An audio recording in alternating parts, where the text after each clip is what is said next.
The video you're about to see is standard operating procedure and happens thousands of times per week in the United States. This was Columbia, Missouri. SWAT team goes in. The people open the front door. They go in. They have a Welsh Corgi and a bulldog. The dogs are barking at them, and they shoot them both and kill them. Then you see the little children. You see the father crying when he finds out his dogs are dead.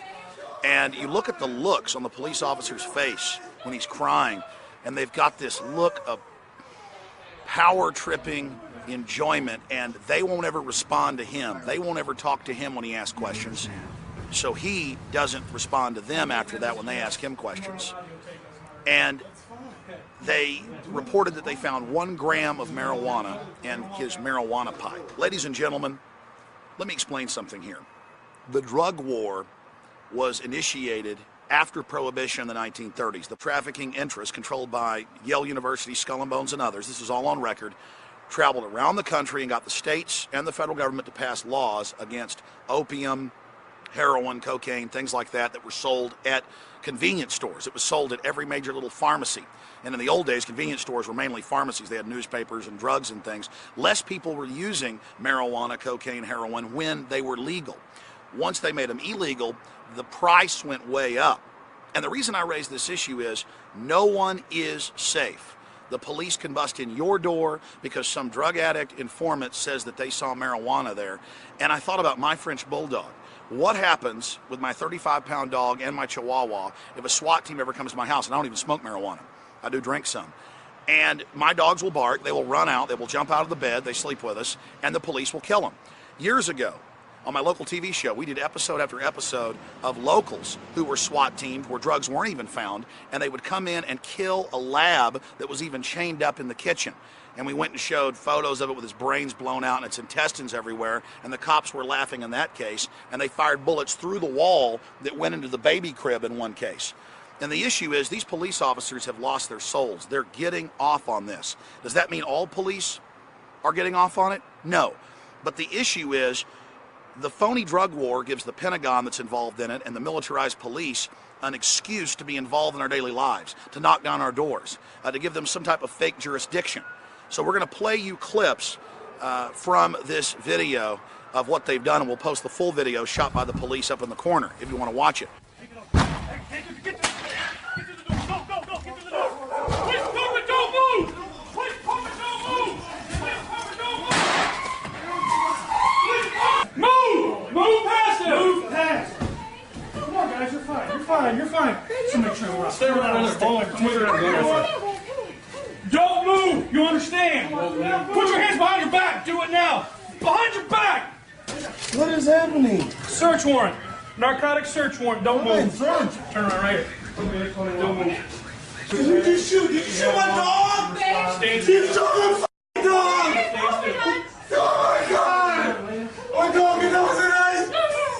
She was probably trying to play with you. Come over here. She was probably trying to play with you. Once we get down, let's get him in the car. See, Pop? Yeah. You have the right to remain silent. Anything you say can.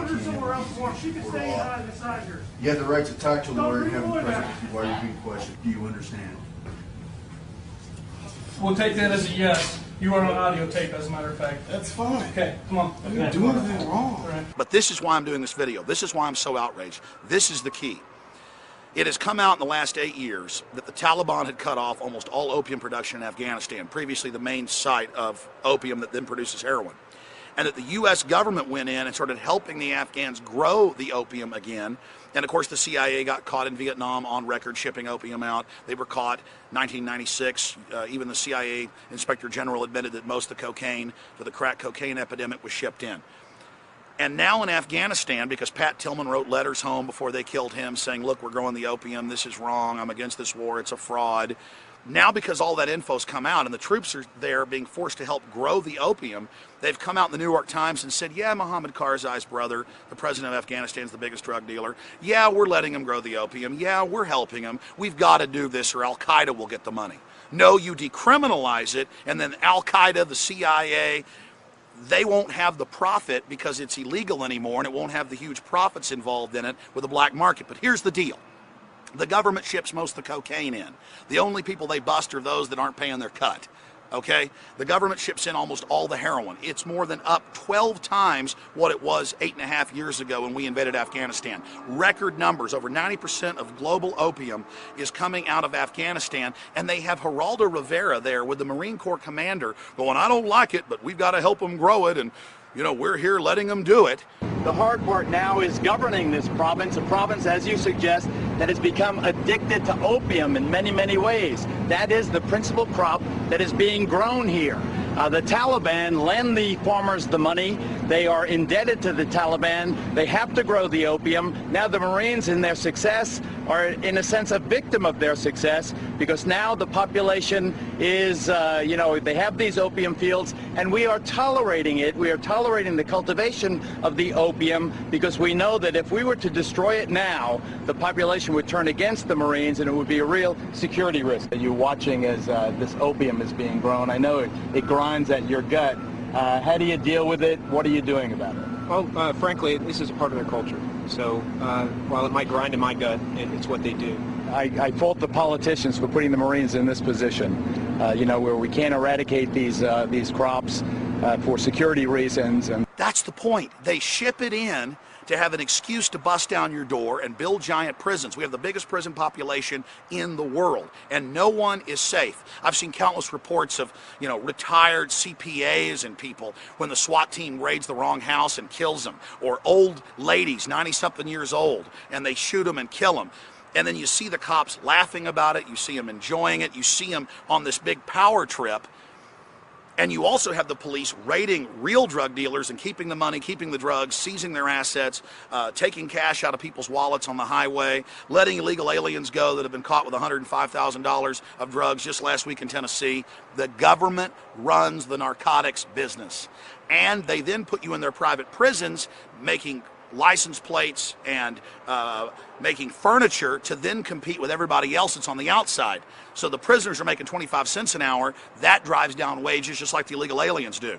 Mexico is collapsing because of the phony drug war. The United States is going to collapse. And this is pure Nazi Germany, to have men come in your house and kill your dogs because they bark at them every single day in this country, and then just sit there smugly enjoying the power trip from what they've done. Think about it. The troops are over in Afghanistan growing the opium. They're going to come back. Most of them are going to end up being SWAT team people and cops, and then they're going to raid your house for a gram of marijuana. You think about that. 80+% of the American people smoke marijuana or have smoked it. Most cops have smoked it, but they don't care. They're going to come in your house, kill your dogs in front of your little kids. They're going to drag you off to jail for a gram of marijuana. That's less than a joint. This is completely disgusting and sickening.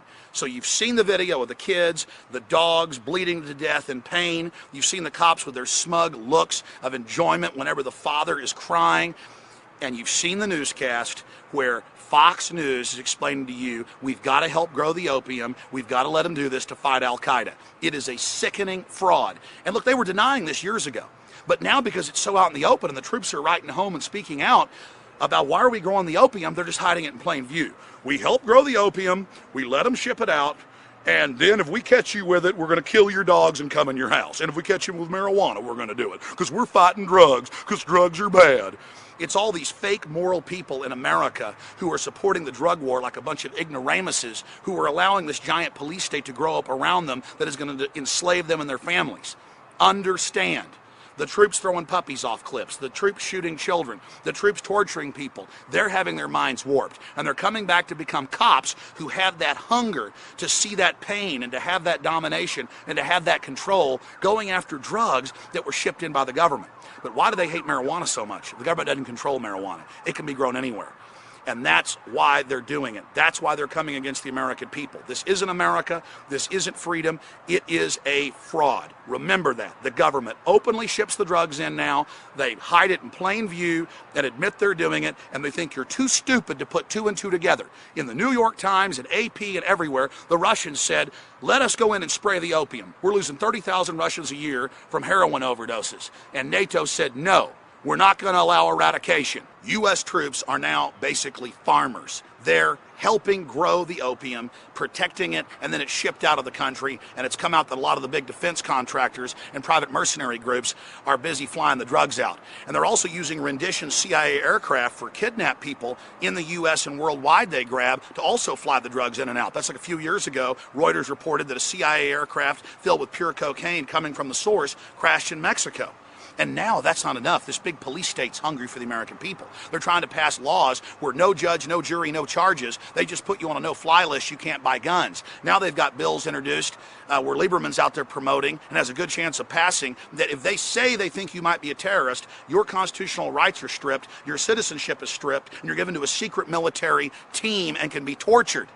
This is an illegitimate criminal narcotics trafficking government. Stop shipping the drugs in, government, and stop using it as a pretext to pack your private prisons and raid people's houses while the cops get stinking rich off all the drug money and drugs they steal.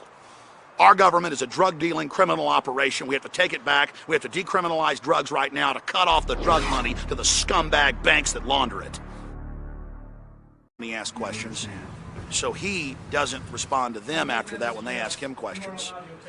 And they reported that they found 1 gram of marijuana in his marijuana pipe. Ladies and gentlemen, the video you're about to see is standard operating procedure and happens thousands of times per week in the United States.